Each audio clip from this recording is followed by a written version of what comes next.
Welcome to my channel Best Islamic Insights. السلام علیکم ورحمۃ اللہ وبرکاتہ۔ پیارے ناظرین، حضرت سلیمان علیہ السلام کی یہ دعا روزانہ پڑھنے والا رزق اور مال و دولت کی کمی کا شکار کبھی نہیں ہوگا۔ ناظرین، حضرت سلیمان علیہ السلام کی ایک دعا ہے جو اللہ رب العزت نے قرآن پاک کے اندر ہمیں عطا فرمائی ہے۔ اگر کوئی انسان کوئی بھی عہدہ، منصب یا رزق کی فراوانی چاہتا ہے تو اللہ نے اس کے لیے دعا ہمیں قرآن پاک میں سکھائی ہے، اور وہ دعا آج میں آپ کو اس ویڈیو میں بتانے جا رہا ہوں۔ سلیمان علیہ السلام اللہ تعالیٰ کے برگزیدہ نبی علیہ السلام تھے۔ سلیمان علیہ السلام داؤد علیہ السلام کے بیٹے تھے۔ داؤد علیہ السلام کی طرح اللہ تعالیٰ نے سلیمان علیہ السلام کو بھی بہت سے معجزے عطا کر رکھے تھے۔ آپ جانوروں کی بولیاں سمجھ لیتے تھے، ہوا پر آپ کا قابو تھا، آپ کا تخت ہوا میں اڑا کرتا تھا، یعنی صبح اور شام مختلف سمتوں کو ایک ایک ماہ کا فاصلہ طے کر لیا کرتے تھے۔ سلیمان علیہ السلام کی سب سے بڑی خصوصیت یہ تھی کہ آپ کی حکومت صرف انسانوں پر ہی نہ تھی بلکہ جن بھی آپ کے تابع تھے۔ سلیمان علیہ السلام نے مسجد اقصی اور بیت المقدس کی تعمیر شروع کی، جن دور دور سے پتھر اور سمندر سے موتی نکال نکال کر لایا کرتے تھے۔ یہ عمارتیں آج تک موجود ہیں۔ اس کے علاوہ آپ نے جنوں سے اور بھی بہت سے کام لیے۔ ایک موقع پر اللہ تعالیٰ نے سلیمان علیہ السلام کو آزمائش میں ڈال دیا۔ آپ کے پاس ایک انگوٹھی تھی جس پر اسم اعظم کنندہ تھا۔ اس انگوٹھی کی بدولت آپ جنوں انس پر حکومت کیا کرتے تھے، لیکن وہ انگوٹھی کسی وجہ سے گم ہو گئی اور شیطان کے ہاتھ آ گئی، چنانچہ آپ تخت و سلطنت سے محروم ہو گئے۔ ایک مدت کے بعد وہ انگوٹھی شیطان کے ہاتھ سے دریا میں گر پڑی، جسے ایک مچھلی نے نگل لیا۔ وہ مچھلی سلیمان علیہ السلام نے پکڑ لی۔ جب اس کو چیرا گیا تو انگوٹھی اس کے پیٹ سے مل گئی، اور اسی طرح آپ کو دوبارہ سلطنت اور حکومت مل گئی۔ حالانکہ یہ بات غلط ہے کہ وہ انگوٹھی کی بدولت حکومت کرتے تھے۔ حکومت ان کو اللہ نے اپنے فضل خاص سے دی تھی۔ حضرت سلیمان علیہ السلام نے وہ دعا کی، اللہ نے ان کو ایسا منصب عطا فرمایا، ایسا اقتدار عطا فرمایا اور ایسی دولت، ایسا رزق عطا فرمایا جو بعد میں قیامت تک کسی کو نصیب نہیں ہوا۔ حضرت سلیمان علیہ السلام یا دیگر انبیاء کی جو دعائیں قرآن پاک میں ہیں، اگر ہمیں ان کا صحیح طریقے سے ناظرین ادراک ہو جائے اور ہمیں ان دعاؤں کا پڑھنے کا صحیح اندازہ آ جائے تو یہ دعائیں ہی ہمارے لیے کافی ہیں۔ جیسے ہم لوگ ادھر ادھر کے وظیفے پڑھتے ہیں، ایسے الفاظ پڑھتے ہیں جن کا معنی بھی ہمیں نہیں پتا ہوتا، اور بعض اوقات لوگ ایسی چیزوں کا نام لیتے ہیں۔ ناظرین، ایسی چیزیں جن کی کوئی سند نہ ہو، ان کو پڑھنا بھی نہیں چاہیے۔ قرآنی الفاظ، انبیاء کی دعائیں اتنی بڑی تعداد میں ہیں، آپ دیکھیں ہر نبی کی دعا قرآن پاک میں اللہ نے ہمیں بتائی ہے۔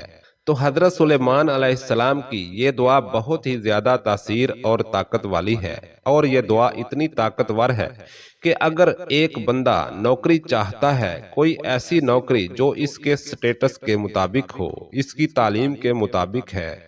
اب وہ بندہ تعلیم یافتہ تو ہے لیکن اس کو نوکری چھوٹی مل رہی ہے، لیکن وہ چاہتا ہے کہ مجھے میری تعلیم کے مطابق نوکری مل جائے، تو یہ دعا، یہ وظیفہ کر لے، انشاءاللہ تھوڑے ہی عرصے میں اسے اللہ تعالیٰ وہ نوکری عطا فرما دیں گے۔ اب ایک بندہ کاروباری ذہن رکھتا ہے، وہ بزنس کرنا چاہتا ہے لیکن اس کے پاس اسباب نہیں ہیں، تو اللہ اسے وہ اسباب عطا فرما دیں گے کہ ایک بندے کے پاس کاروبار ہے لیکن اس میں ترقی نہیں ہے، آگے نہیں بڑھ پا رہا، اللہ اس کی برکت سے اس کو اتنی ترقی عطا فرمائیں گے۔ یا جو بندہ اقتدار چاہتا ہے، اختیارات چاہتا ہے، یا کوئی اور معاملات ہیں، تو اللہ اس کے معاملات میں ایسی برکت عطا فرمائیں گے کہ جس میں اس کی عزت بھی ہوگی اور بلندی بھی ہوگی۔ یعنی یہ دعا آپ سمجھ لیں کہ سارے مسائل کو حل کرنے کے لیے اللہ نے ہمیں عطا فرمائی ہے۔ یہ امت محمدیہ پر احسانات ہیں کہ اللہ نے کسی نبی کی امت کو اس طرح کی عظیم دعائیں نہیں دی جو نبیوں نے اللہ سے دعائیں مانگی اور اللہ تعالیٰ نے انہیں فوراً قبول فرما کر وہ چیز انہیں عطا فرما دی۔ گویا وہ اسم اعظم ہو گیا اور وہ نبیوں کے خاص دعائیں ہو گئیں۔ اب آپ جیسے میرے پاس آئے ہیں، مجھے آپ پوچھیں گے ہمیں وہ خاص وظیفہ بتا دیں۔ بڑے بڑے عامل آتے ہیں، بڑے بڑے لوگ آتے ہیں، اہل علم علامہ بھی کہتے ہیں کہ ہمیں وہ وظیفہ بتا دیں جو آپ خاص طور پہ کرتے ہیں۔ تو ناظرین، ادھر ادھر جانے کی بجائے اللہ نے قرآن میں ساری دعائیں بتائی ہیں۔ ناظرین، اللہ کا قرآن کھولے، آپ کو کائنات کی سب سے عظیم ہستیاں انبیاء علیہ السلام کی دعائیں مل جائیں گی۔ لیکن اصل میں کمزوری کہاں پر ہے کہ ہم قرآن پاک پر غور نہیں کرتے۔ اللہ قرآن پاک میں کہتا ہے کہ تم قرآن میں تدبر کیوں نہیں کرتے؟ اب یہ قرآن پاک ایسی تدبر والی چیز ہے کہ اگر آپ ساری زندگی قرآن پاک کے علم پر مہارت حاصل کر لیں تو امام راضی رحمت اللہ علیہ جیسا بندہ جو تفسیر کا ایک بہت بڑا پہاڑ ہے، اللہ نے مہارت دی ہے، انہوں نے اتنی کتابیں لکھ دیں تفسیر پہ، لیکن آپ فرماتے ہیں کہ میں جب قرآن کھولتا ہوں میرے لیے نیا علم نکل آتا ہے، نئی چیز مجھے مل جاتی ہے۔ تو آپ اور میں تو جانتے ہی کچھ نہیں ہیں، ہمیں تو ناظرین آتا ہی کچھ نہیں ہے، تو ہم قرآن کھولتے بھی نہیں ہیں کہ ہمیں قرآن سے کوئی فہم حاصل ہو جائے۔ الحمدللہ، میں نے اسی لیے قرآن پاک کی آیات اور ان کا ترجمہ اور اس کا وظیفہ یہ الحمدللہ بتانا شروع کیا اور ہم اس پر مضبوطی سے کاربند ہوئے۔ لوگوں کو اللہ کے قرآن سے جوڑنا ہے، قرآن کو فہم حاصل کرنا ہے۔ اس قرآن فہمی کا یہ فائدہ ہوا کہ اب بہت بڑا طبقہ جو لاکھوں کی تعداد میں ہے جو قرآن پاک سے جڑ گیا ہے اور قرآن پاک کے ترجمے کو سمجھنا شروع ہو گیا ہے۔ اب آپ دیکھیے، یہ ایک دعا ہے جو حضرت سلیمان علیہ السلام کی دعا ہے اور ایک آیت جو بندہ سیکھ لیتا ہے، بخاری شریف کی حدیث ہے، اللہ تعالیٰ اس کو 1000 نوافل کا ثواب عطا فرماتے ہیں۔ تو ناظرین، یہ ایک چھوٹی سی آیت ہے، آپ پڑھیے اور دو چیزیں لازمی ہیں۔ ایک یقین ہو جو چیز آپ پڑھ رہے ہیں کہ میرا اس سے کام ہو جائے گا، اور دوسرا یقین ہو کہ جس کی بات ہے وہ سچا ہے، اس پہ مجھے بہت اعتماد ہے۔ تو اب یہ بات کس کی ہو رہی ہے ناظرین؟ اللہ کی بات ہو رہی ہے کہ آپ کا اللہ پر یقین ہے مضبوط، اور دوسرا یقین ہو کہ جس کی بات ہے وہ سچا ہے، اس پہ مجھے بہت اعتماد ہے۔ تو اب یہ بات کس کی ہو رہی ہے ناظرین؟ اللہ کی بات ہو رہی ہے کہ آپ کا اللہ پر یقین مضبوط ہونا چاہیے، دوسرا کلام اللہ پہ یقین مضبوط ہونا چاہیے کہ میرا مسئلہ اس سے حل ہوگا، انشاءاللہ آپ کا کام فوراً ہو جائے گا۔ آپ دیکھیں، بت کے آگے جا کر ہندو مانگتا ہے، اللہ اس کا بھی مسئلہ حل کر دیتا ہے۔ تو اس لیے یاد رکھیے کہ آپ یقین دل میں رکھ کر پڑھیں۔ ناظرین، حضرت سلیمان علیہ السلام سے ایک مرتبہ یہ ہوا کہ انہوں نے کسی مسئلے میں انشاءاللہ نہیں بولا تو اس بات پر انہوں نے بہت پریشانی لی کہ میں نے بہت بڑا گناہ کر دیا ہے، انشاءاللہ بولے ہی نہ۔ ہمارے تو ذہنوں میں نہیں ہوتا، ہمارے جو چھوٹے چھوٹے گناہ ہیں وہ جو اللہ کے برگزیدہ ہستیاں ہیں ان کے نزدیک وہ بڑے بڑے گناہ ہوتے ہیں۔ اللہ کے برگزیدہ نبی حضرت داؤد علیہ السلام کے فرزند ارجمند ہیں، والد کے انتقال کے بعد کم عمری میں ہی آپ تخت نشین ہو گئے، اور آپ سلیمان علیہ السلام کا سلسلہ نسب حضرت ابراہیم علیہ السلام سے جا ملتا ہے۔ ابن ماجہ میں ایک حدیث ہے کہ رسول اللہ صلی اللہ علیہ وآلہ وسلم نے فرمایا، سلیمان بن داؤد کی والدہ نے ایک دفعہ نصیحت فرمائی، بیٹا رات بھر سوتے ہی نہ رہا کرو، اس لیے کہ رات کے اکثر حصے کو نیند میں گزارنا انسان کے قیامت کے دن اعمال خیر سے محتاج بنا دیتا ہے۔ ایسی عظیم بادشاہت جو ان سے پہلے کسی کو نصیب نہ ہوئی اور نہ ہی ان کے بعد کسی کو میسر آئے گی۔ انسانوں کے علاوہ جنوں اور شیطانوں کو ان کے تابع کر دیا، ہر طرح کے جانوروں کو نہ صرف آپ علیہ السلام کا فرمانبردار کیا بلکہ ان کی بولیاں سمجھنے اور بولنے کی صلاحیت بھی عطا فرما دی۔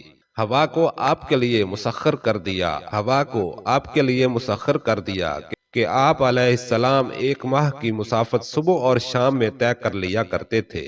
ان کے لیے پگھلے ہوئے تانبے کے چشمے جاری کر دیے۔ قرآن مجید کے 7 سورتوں میں 16 مقامات پر حضرت سلیمان علیہ السلام کا ذکر ملتا ہے۔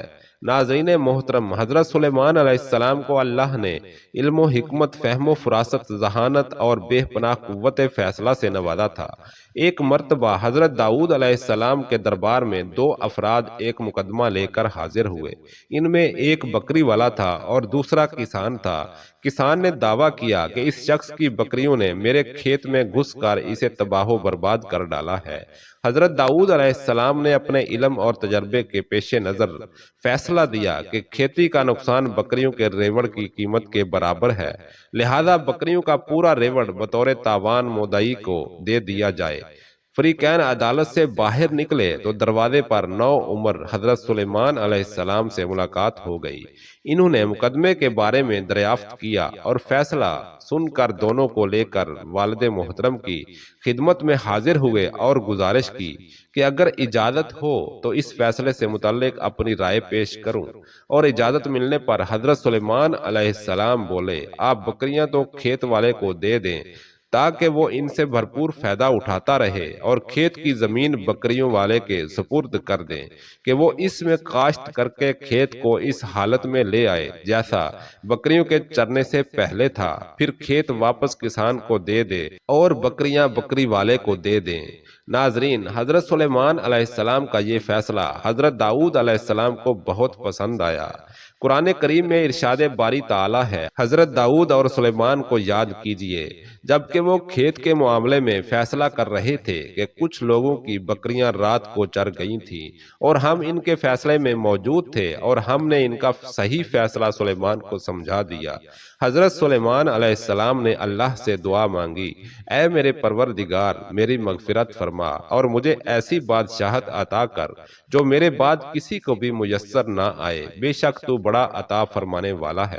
ناظرین، یہاں حضرت سلیمان علیہ السلام کی یہ دعا اللہ کے دین کے غلبے کے لیے تھی، چنانچہ اللہ عز و جل نے دعا قبول فرمائی اور انہیں عظیم الشان حکومت عطا فرمائی، اور دنیا کی ہر شے آپ کے مطیع اور فرمان بردار تھی۔ ہوا کو حکم دیتے تو وہ مہینوں کا سفر گھنٹوں میں طے کر دیتی، چرند پرند ہر حکم کی تابعداری کے لیے حاضر ہوتے، سرکش جنات ہر وقت ہاتھ باندھے احکامات کی بجاوری کے لیے تیار رہتے، اور شیاطین زنجیروں میں جکڑے رہتے۔ سورۃ الانبیاء میں ارشاد ہوتا ہے، اور ہم نے تیز ہوا سلیمان کے تابع کر دی جو ان کے حکم سے اس ملک میں چلتی تھی جس میں ہم نے برکت دی تھی، یعنی ملک شام، اور ہم ہر چیز سے باخبر ہیں۔ ناظرین، حضرت حسن بصری رحمت اللہ علیہ فرماتے ہیں کہ ہوا کے مسخر کرنے کا واقعہ حضرت سلیمان علیہ السلام کے ساتھ اس وقت پیش آیا جب آپ علیہ السلام اپنے لشکری گھوڑوں کے معائنے میں مصروف تھے۔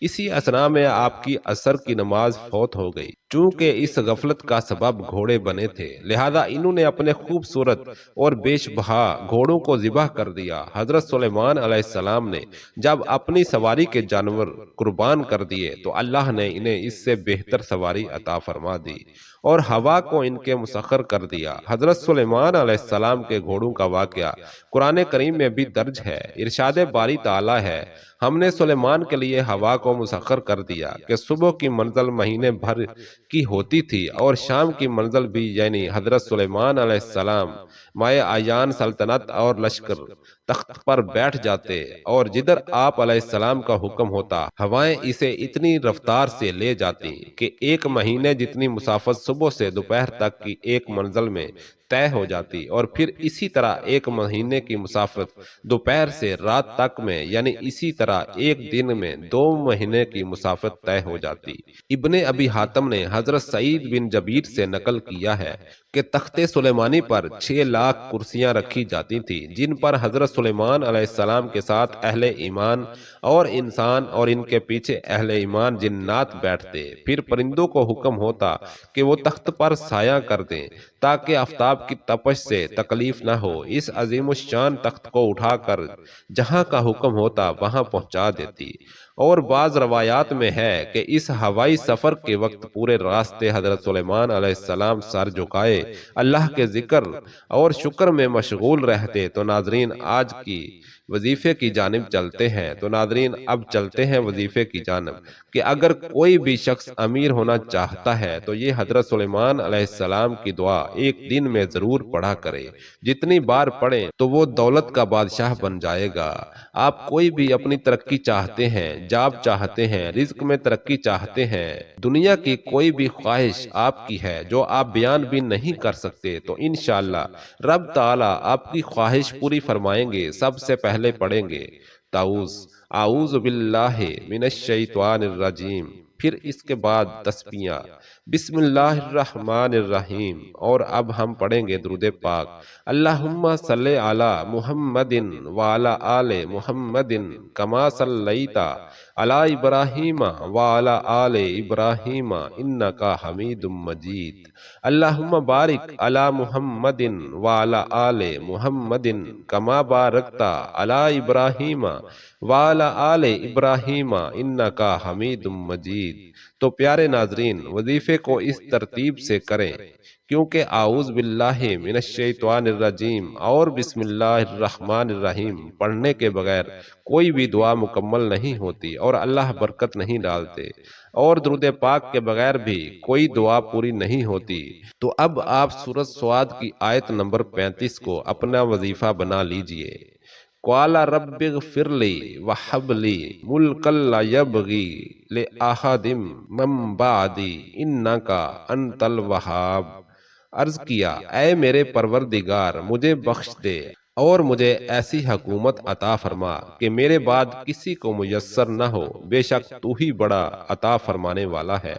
روزانہ اس کو 70 بار پڑھیں، زیادہ پڑھ سکتے ہیں تو بہت بہتر ہے، لیکن 70 مرتبہ کم سے کم پڑھیں، اور انشاءاللہ عز و جل اللہ تعالیٰ آپ کو اس کی برکت سے جو مانگ رہے ہیں وہ دے گا۔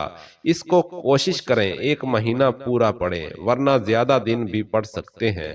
چھوٹی سی دعا ہے ناظرین، انشاءاللہ جتنی مرتبہ پڑھیں گے اتنی زیادہ برکتیں اور اتنی جلد برکتیں آپ کو انشاءاللہ ملیں گی۔ سورۃ صاد کی آیت نمبر 35 ہے، آپ کی آسانی اور درست تلفظ کے لیے 1 مرتبہ میں بھی پڑھ دیتا ہوں۔